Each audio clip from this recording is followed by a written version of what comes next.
What is going on, guys, and welcome back to another video here on my channel, Leeds United Down Under.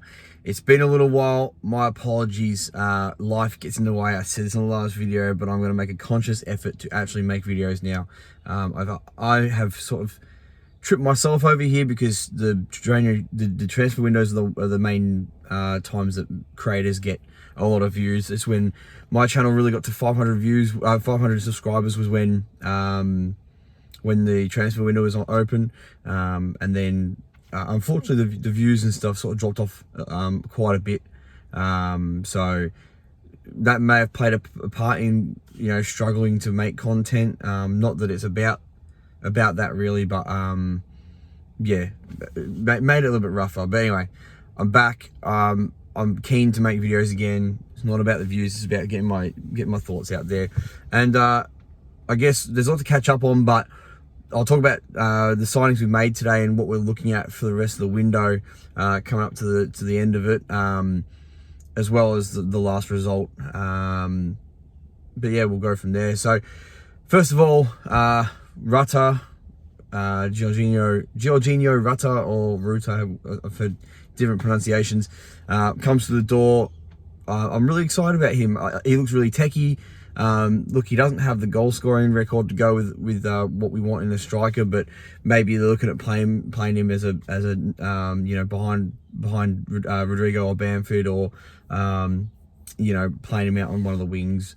Yeah, I think that would be probably what we're looking at. If he's out and out striker, if he brings something different to the team and actually creates a lot of chances, because his hold up play is well and truly a lot better than Rodrigo's. Rodrigo's scoring the goals, and that's great. But the overall play probably doesn't benefit under Rodrigo because his hold-up play isn't as good as it could be.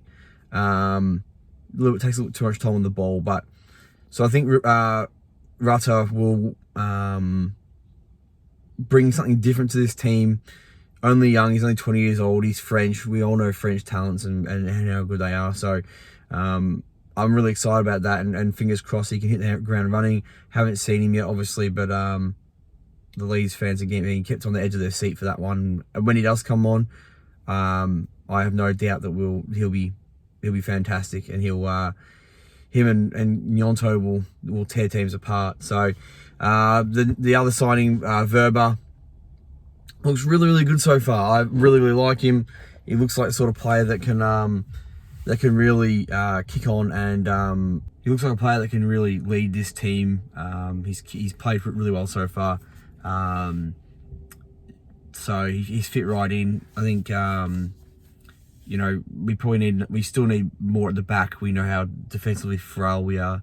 I think going forward we're fantastic. I think we can score goals, especially when it all clicks, and especially with Rutter coming in. But I think we just need to shore up that defense. And I don't know if it's the system, I don't know if it's how narrow we play, I don't know if it's player based, I don't know.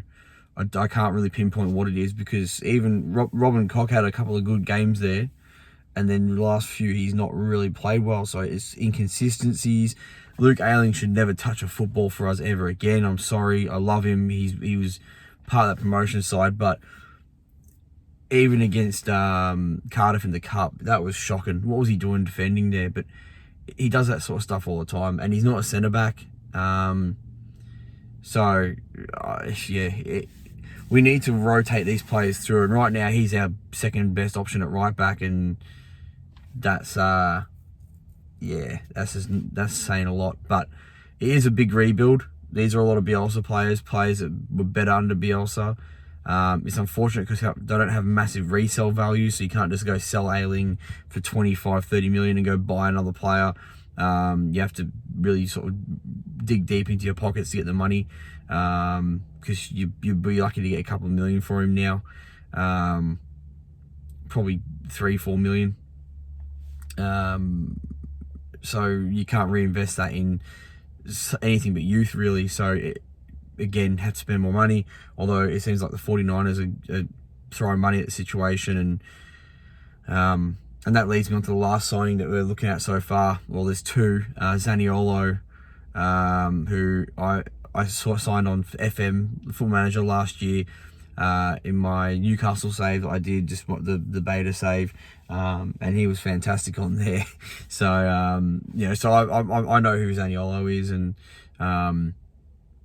he's sort of fallen out of favour and hasn't really kicked on this year for Roma, but I think he'd be a quality signing. My only issue is right now we're spending so much money on the forward line. We don't really need to. We've got Sinistera, we've got Harrison to come off the bench. We've got Nyonto playing fantastic. We've got Somerville to come back. We've got Bamford, Rodrigo, Rudder, Aronson. We've got a lot of players that can play up forward. So I think we need to start signing. Well, an actual true left back would be fantastic. Verber's great, but playing him at centre half or playing him at left back, and same with Strike. Strike's a fantastic centre half, but I just don't think he's got a lot going forward. So I'd just like to see an actual left back come in. That would be fantastic, and I don't think you'd have to spend all that much on a left back to get a decent one in. I think 10 to 15 million would do just fine. So yeah, the last signing that we're looking at, except for Zaniolo, is Weston McKennie from Juventus. Now, he was a bit of a wonder kid on FM last year, him and Musa. Musa obviously kicked on in the World Cup and played really well with Adams, and McKennie hasn't as per se. We're looking at McKennie because it looks like Juventus having a bit of a fire sale as they're in a bit of financial trouble, and they're sort of throwing him out in the mix.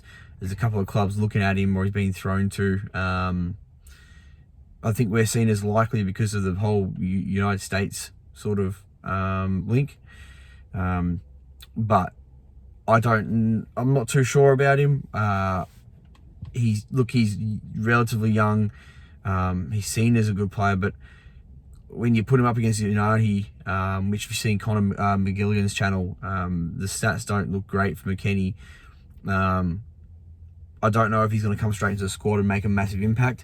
However, squad depth wise, fantastic. He'll play in cups. He'll come off the bench. He'll play when people are injured. And he is a massive upgrade on players that we lose like Click and players we've had in the past. So they are investing to make the squad better, which is great.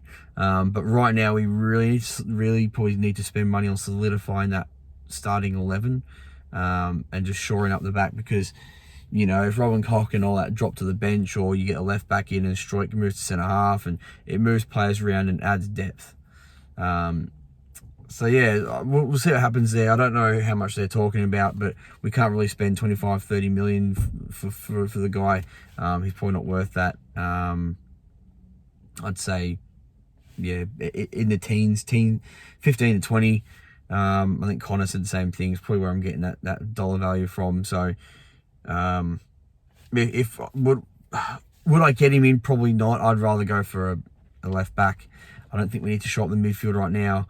I think it's okay enough, maybe in the next window, but for right now we need a left back, and we need to shore up the defense, really. And it depends how much money the 49ers are giving us. If the 49ers haven't given us much money, and we've spent it all on Rudder, we might be in a bit of trouble there. But I think they've got deep pockets. I think the 49ers themselves are worth about 4 billion or something. That's not the group. That is just the 49ers team. I haven't double checked that though, but it's just off the top of my head, and I know those the NFL teams are worth a lot of money. I don't think the 49ers have to really dig deep to make things happen. I think right now Rad Rosani doesn't have any money. We sold players and brought players in based on that, which is great. At least he's reinvested. But at this stage, knowing he's selling the club, it would be surprising if he spent any of his own cash. Can't blame him. Is it annoying? Yes, because I want him to spend money. But you can't really blame him for it. But I'm going to leave the video. I'll leave it on just a bit of a quick chat about the game. Last couple of games, we've played really well the last 3 games. Haven't really picked up heaps of points, but 2 draws and beating Cardiff in the cup is nothing to sniff at.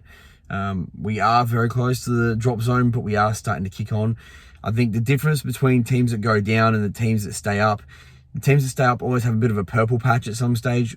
We haven't had that yet, and that's going to be the difference. Are we going to have a purple patch where we get on a 3-4 game winning streak and just pick up 9 to 12 points and push us. I mean, that would take us to 22 games, and it would push us well and truly into that close to 30-point zone, or on 30 points. And then we don't have to stretch as much to try and get to 40, which is the main goal, staying up again, which, look, I think we knew that was going to happen this year, that it was going to be a fight for survival. I think some people said mid-table. I wasn't so optimistic.